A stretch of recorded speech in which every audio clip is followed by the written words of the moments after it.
महिला शक्ति के संग बजट संवाद। कोरबा में गूंजा विकसित भारत का संकल्प। महिला शक्ति के साथ विकसित भारत की राह। कोरबा में केंद्रीय बजट पर भाजपा महिला मोर्चा का भव्य संवाद। भारतीय जनता पार्टी महिला मोर्चा जिला कोरबा द्वारा भाजपा जिलाध्यक्ष गोपाल मोदी जी की अध्यक्षता में मिनी माता कन्या महाविद्यालय में केंद्रीय बजट 2026-27 पर महिला संवाद कार्यक्रम का भव्य आयोजन किया गया। कार्यक्रम के मुख्य अतिथि छत्तीसगढ़ राज्य महिला आयोग सदस्य सरला कोसरिया जी रही, जिन्होंने बजट के प्रमुख प्रावधानों, विकास योजनाओं और जन कल्याणकारी घोषणाओं पर विस्तार से चर्चा करते उपस्थित जनसमूह को संबोधित की। कार्यक्रम में प्रदेश मंत्री सुश्री ऋतु चौरसिया, महापौर संजू देवी राजपूत, वरिष्ठ पार्षद नरेंद्र देवांगन, अशोक माई कंवर, अध्यक्ष जनपद पंचायत करतला, सोनी कुमारी झा, अध्यक्ष नगर पालिका बाकी मोगरा सहित अनेक जनप्रतिनिधियों की गरिमामयी उपस्थिति रही। बड़ी संख्या में भाजपा महिला मोर्चा के पदाधिकारी और कार्यकर्ता शामिल हुए, जिससे पूरा परिसर उत्साह और ऊर्जा से सराबोर रहा। कार्यक्रम को संबोधित करते हुए जिलाध्यक्ष गोपाल मोदी ने कहा कि प्रधानमंत्री नरेंद्र मोदी के विकसित भारत 2047 के संकल्प को साकार करने की दिशा में ये बजट मील का पत्थर साबित होगा। इसलिए छात्राओं, बहनों और माताओं को आत्मनिर्भर बनाने वाली प्रावधान इस बजट की सबसे बड़ी विशेषता है।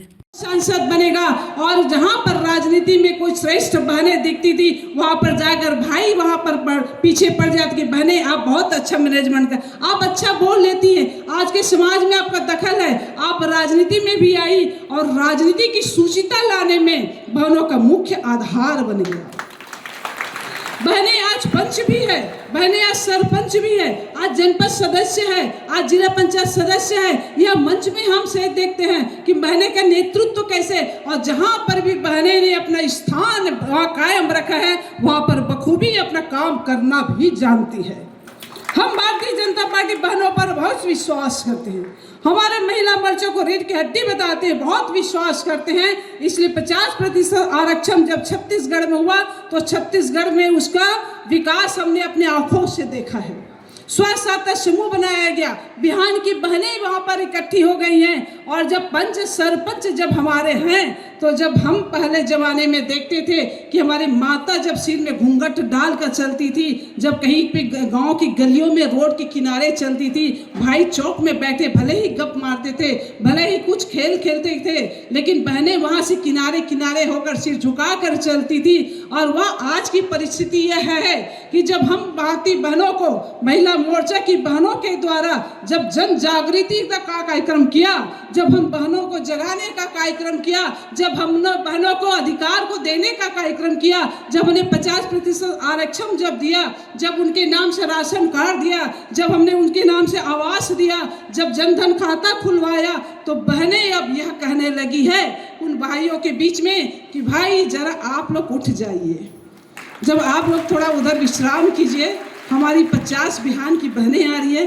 स्व सहायता समूह की 35 बहनें आ रही है, हमारे लिए और कोई जगह उचित नहीं हो रहा है। हम गांव के चौक में बैठकर यहाँ पर हम मीटिंग करना चाहते हैं और बहनों की योजनाएं हम यहाँ पर लागू करना चाहते हैं कि हमारी बिहान की बहनें कैसे आगे बढ़ेंगी, हमारी स्व सहायता समूह की बहनें कैसे आगे बढ़ेंगी।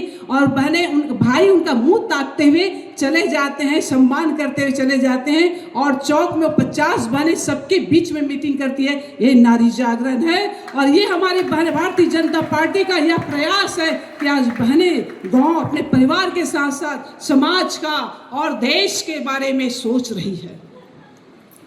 हम बच्चों की पढ़ाई के बारे में चिंता करते हैं, पढ़ाई की चिंता होती है कि मेरी बेटियां 12वीं तक तो ठीक है पढ़ लेंगी, और सरकार ने भी बहुत सारी योजना चलाई है। माननीय डॉक्टर रमन सिंह को मैं नमस्कार नमन वंदन करती हूँ। मैं आज मुख्यमंत्री माननीय विष्णु देसाई को भी नमन वंदन करती हूँ।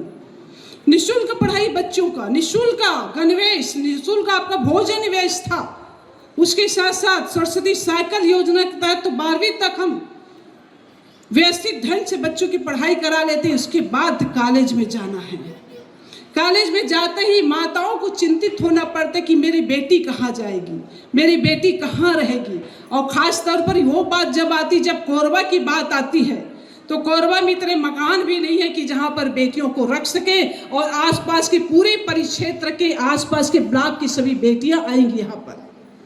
उसमें उच्च स्तर की पढ़ाई करने के लिए किसी का चयन हो जाता तो हॉस्टल है, लेकिन वहाँ पर सभी के लिए उचित नहीं होता कि बीए कर रहे हैं, बीएससी कर रहे हैं, उनके बीकॉम कर रहे हैं, उसके लिए कहीं पर हॉस्टल की व्यवस्था हो। लेकिन भारतीय जनता पार्टी ने, माननीय नरेंद्र मोदी जी ने, माननीय सीतारमन सिंह जी ने यह विश्वास के साथ हर जिले में एक कन्या हॉस्टल, छात्रावास, जहां पर संपूर्ण उनकी सुविधा हो, भोजन की व्यवस्था हो, भोजन के साथ रहने की व्यवस्था हो, पढ़ाई की व्यवस्था हो, ऐसे हॉस्टल की परिकल्पना कर उन्हें धरती पर हर जिले पर उतार दिया है। हमारे छत्तीसगढ़ में भी उसे उतार दिया है। इससे मुझे भी इतनी अपार खुशी होती है। मैंने बेटियों की बहुत सारी समस्या सुनी जब जिला पंचायत अध्यक्ष थी तब, और आज भी कि मेरी बेटियां रहने की व्यवस्था नहीं हो पा रही है, मेरे पास उतना पैसा नहीं है, मेरे पास इतनी पूंजी नहीं है कि मैं बेटियों को रख कर पढ़ा सकूं, बेटियों के लिए अलग से किराए मकान ले सकूं। उन सभी के लिए शुभ संकेत है कि हमारी बेटियां उच्च शिक्षा में जा सकती हैं, कहीं कोई अवरोध होने वाला नहीं है। शिक्षा के साथ साथ उन्हें सुरक्षा भी प्रदान किया जाएगा, और सुरक्षा के साथ साथ शिक्षा का भरपूर उपयोग करते हुए वह उच्च स्तर तक। नीरज भाई और सभी पूरी टीम, यह जो महिला संवाद का कार्यक्रम है, यह वास्तव में आपको बताना है कि 2047 में जो हमारे देश के प्रधानमंत्री जी ने विकसित भारत की जो संकल्पना करी है, उसके लिए यह बजट मील का पत्थर साबित होगा।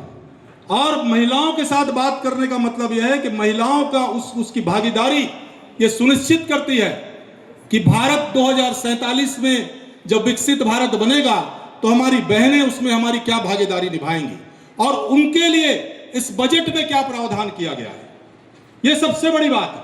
हमारी छात्राओं के लिए क्या प्रावधान किया, हमारी बहनों के लिए क्या प्रावधान किया, कैसे वो सबल बनेंगी, कैसे आत्मनिर्भर बनेंगी, इसकी चर्चा करने के लिए हम लोग यहां पर उपस्थित हुए हैं। सबसे पहले मैं बताना चाहूंगा कि जो बजट जो होता है, यह बजट तो हम लोग आपस में बात करते हैं, हम अपने घर में भी अपना बजट बनाते हैं। इस महीने हमारी आमदनी कितनी होगी और खर्च कितना होगा, बनाते हैं। हमारी बहनें तो ज्यादा बनाती हैं, यहां पर उपस्थित हैं, वो अपने बजट को बनाती हैं कि इस महीने अगर मुझे 100 रुपए मिलने वाला है तो मैं 90 ही खर्चा करूंगी, 10 बचाऊंगी, 110 का खर्चा है तो 10 रुपए मैं कहां से लाऊंगी। यह बजट होता है। इसी प्रकार सरकार का आम बजट है कि उसकी आमदनी और खर्च के बारे में जब हम चर्चा करते हैं तो हर साल यह बजट आता है। पहले जब बजट आता था 2014 से पहले, तो उस बजट में हम लोग क्या पढ़ते थे, क्या देखते थे अखबारों में, क्या सस्ता हुआ, क्या महंगा हुआ, इसके अलावा किसी को कोई मतलब ही नहीं था कि टीवी सस्ता हो गया, गाड़ी सस्ती हो गई, ये महंगा हो गया।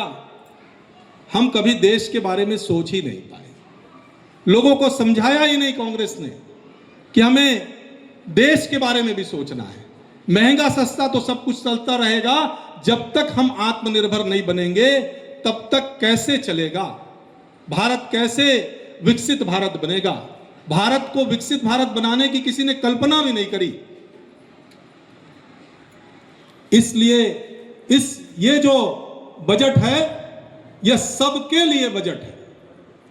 यह लगभग 53.5 लाख करोड़ रुपए का बजट है,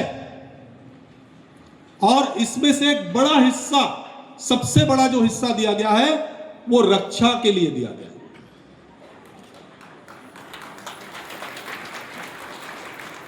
ऑपरेशन सिंदूर के बाद में और रक्षा बजट की अगर हम बात करेंगे तो सबसे बड़ा 7,84,000 करोड़ रुपए रक्षा बजट के लिए रखे गए।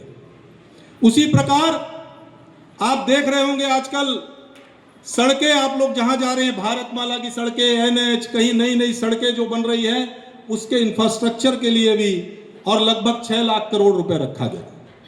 ग्रामीण विकास के लिए पैसे रखे गए कि ग्रामीण विकास में किस प्रकार से काम हो, तो उसमें लगभग 2.25 लाख करोड़ रुपए का प्रावधान किया गया। शिक्षा के लिए 1,40,000 करोड़ रुपए का प्रावधान किया गया। स्वास्थ्य में 1 लाख करोड़ रुपए का प्रावधान किया गया। और इसी प्रकार आगे बढ़ते हुए और इस दूरगामी बजट ये पूरा रखा गया है। मैं आपको ये बताना चाहता हूं, यह जो बजट है, आप देखेंगे कि बजट में पहले महंगे और सस्ते की बात होती थी। अभी दीपावली में जब हम लोग देखेंगे तो 10% जीएसटी मोदी जी ने कम कर दी। पहले बजट में ही कम होता था, अब बजट के लिए हमको इंतजार नहीं करना पड़ा। जैसे जैसे देश की परिस्थितियां सुधर रही है, इकोनॉमी सुधर रही है, उस प्रकार से लोगों को दिया जा रहा है। पहले 1 लाख, 1.5 लाख, 2 लाख रुपए इनकम टैक्स में छूट हुआ करती थी, अभी 12 लाख रुपए की छूट है मोदी जी के बनने के बाद में।